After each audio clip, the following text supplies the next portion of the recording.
Hey there, are you getting ready to do a direct mail campaign in the near future? Or maybe you do them on a regular basis. I want you to just hang on a minute and listen because I got some really important stuff to share with you that's going to save you money or best case or worst case scenario, make your campaigns more successful in the future. So here's the thing that's happening in today's world when it comes to buyers making decisions. Direct mail has been around for ages and it still works. But a lot of people say it doesn't work like it used to. And here's the reason why. It's the internet. That's changed everything. How we experience the world around us has everything to do with the mobile phone in our hand, with the internet that we now get on our TVs, much less all the in-between computers, tablets, and so forth.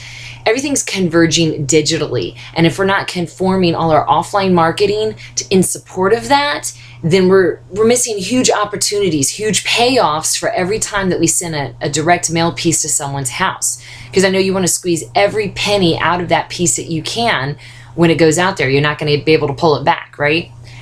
And what I'd like to do is share with you an example of how a very typical direct mail piece is done, and then what could be done instead with not that much additional effort, certainly very worthwhile additional effort.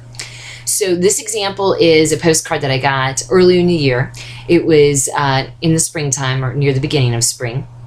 And it was from a local spa that had just opened up not too far from my house. And it was very smart. They're sending out a mailer to everyone. Hey, we're open. Please come see us.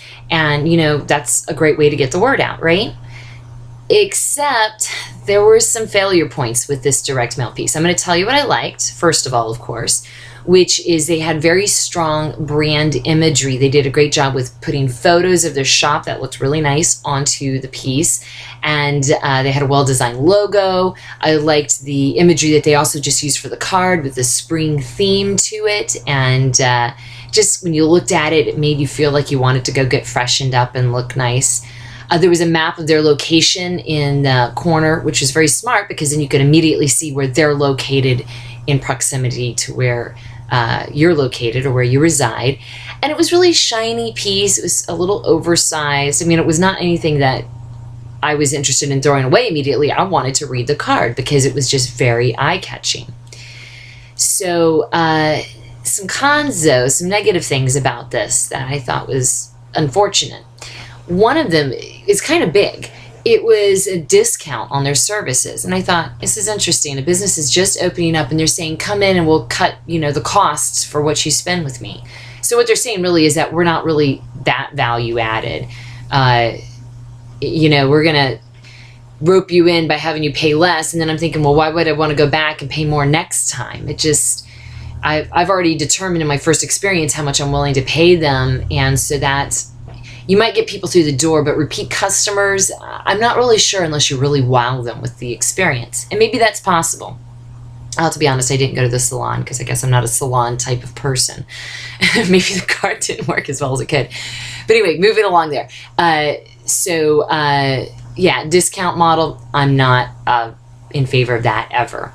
Now, there is also a problem. There was no social media that was promoted on it. I mean, just simply follow us on Facebook, follow us on Pinterest would have been just a good way to get the word out there that they are in more places than just a website. And that would have been very easy to do. It was not a mobile-friendly website, which I thought was a shocker. I mean, I thought everybody knew this by this point. You send out the postcard, you say, hey, learn more about us, visit our website, and then you go there, and it's not mobile-friendly when you're on your mobile device. And a lot of people are using their smartphones, don't forget that, to look things up. And it's changing every day. It's more and more people are not on their desktops. You should look at your Google Analytics and confirm what kind of people are visiting your site.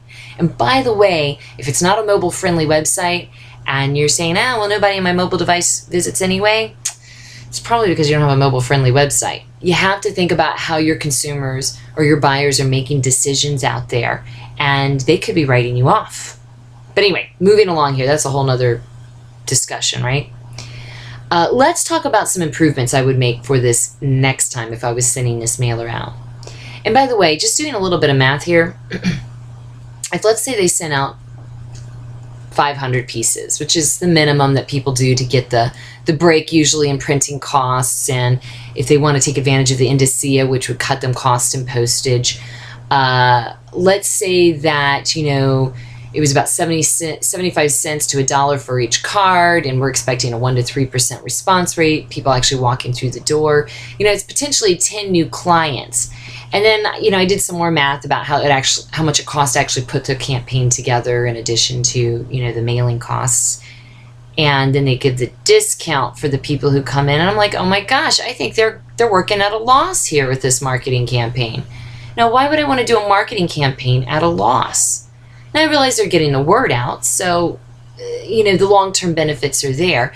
But let's just try to figure out how can we maximize all that we're doing with everything that we have, instead of just this one-shot, one-trick pony. All right, so here's some things that I would recommend next time. The theme I thought really just appealed to women instead of both genders, and I don't know. I'm really big into, really being specific with who we're targeting a direct mail piece, but there was an opportunity perhaps to get some guys on board that wanted to do their wife or their mother a favor. Maybe the woman in your life deserves, is a well-deserved spring break for them, to go get their nails done at this salon. More importantly, instead of a discount, I would have offered a bonus piece of service or product for people coming in, maybe bringing in the card with them, they get that bonus. Like with this salon, maybe there's some really low cost item that they can deliver very easily in conjunction with their other services, but it seems like high value to the customer. Like, for example, a facial. Someone's already coming in to get a manicure or get their pedicure or something like that, and hey, we're going to give you this $20 facial, for free. And in reality, the cost is only $5 for the product and maybe a little bit of time it takes to put it on the person's face. But it just seems so much more special to that person that's there. And they're exploring new parts of the services anyway that this spa has to offer. Now, in addition to this, I would have used a landing page with a direct mail piece, one that would have had an extra action for that person to take once they got the mailer. You see, it's better to get people to move incrementally through a decision-making process instead of trying to make a decision all at once.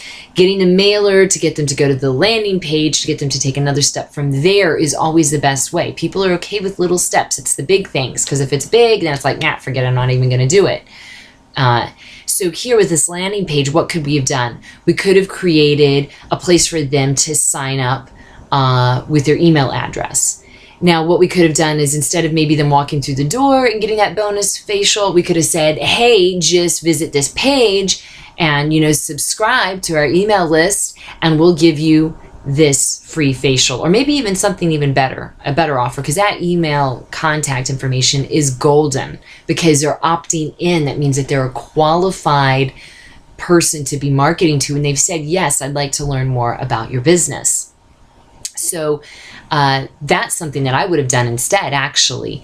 Maybe something freebie if someone walked through the door in addition, but if someone signed up on the email list, it's even something better. On that landing page, mobile friendly, of course, very quick and easy to sign up on the phone, not lots of questions on the form. Now, a QR code is a great way to facilitate this too, since people are looking through their email and they can just scan it right there on their phone if they're using QR codes. And more importantly, we really need to be measuring results. So when you bring the digital aspect into all of this, you can see a lot more of what's happening. When direct mail goes out, we have no idea if people have actually read it or if they've thrown it in the trash. We don't know. We can't track that kind of behavior. We just know it was delivered to their house. And the likelihood that they looked at it is very high because people don't tend to throw away their direct mail as quickly as their email inbox. But something that could be done here is some A/B testing. So let's say we had two different offers or bonuses that we want to send out there to see which was most attractive, or maybe the way that we wanted to use the landing page.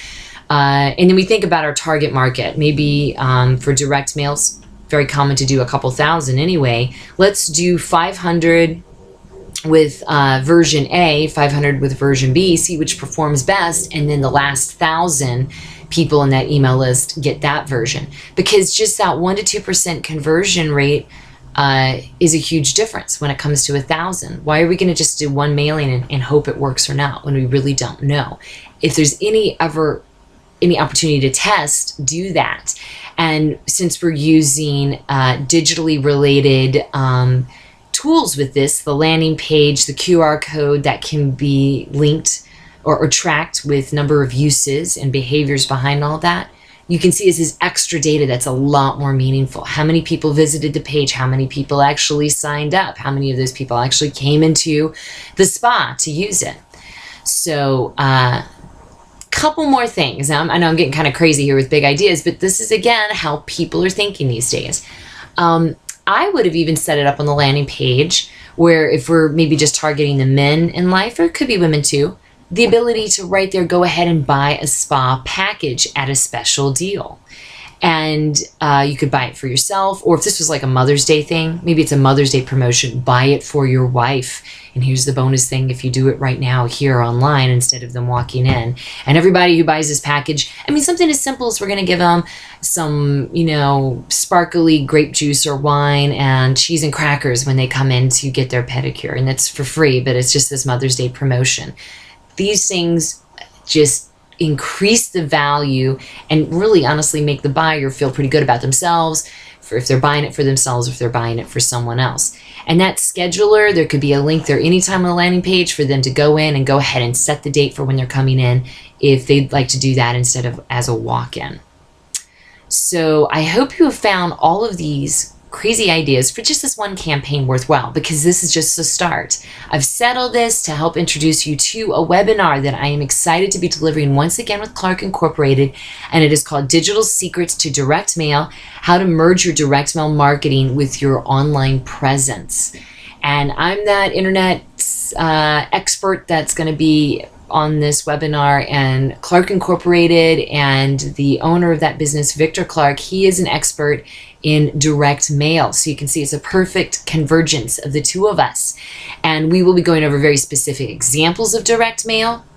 And we will talk about your direct mail pieces if that's what you'd like to do. When you register for this event, we'll give you an option to let us know, do you want us to talk about a campaign that you have coming up or one that you've done recently? And we will give you tips, advice, strategies. It's just great consulting, and you're going to get to hear about everybody else's ideas and what they're doing well or not so well. So go ahead and register right here on this website page. It's next week on Tuesday and Thursday from 1:30 to 2:30 p.m. Eastern Standard Time. Space is limited because of the personal interaction that we're going to be providing and advice for everyone. So I look forward to seeing you then.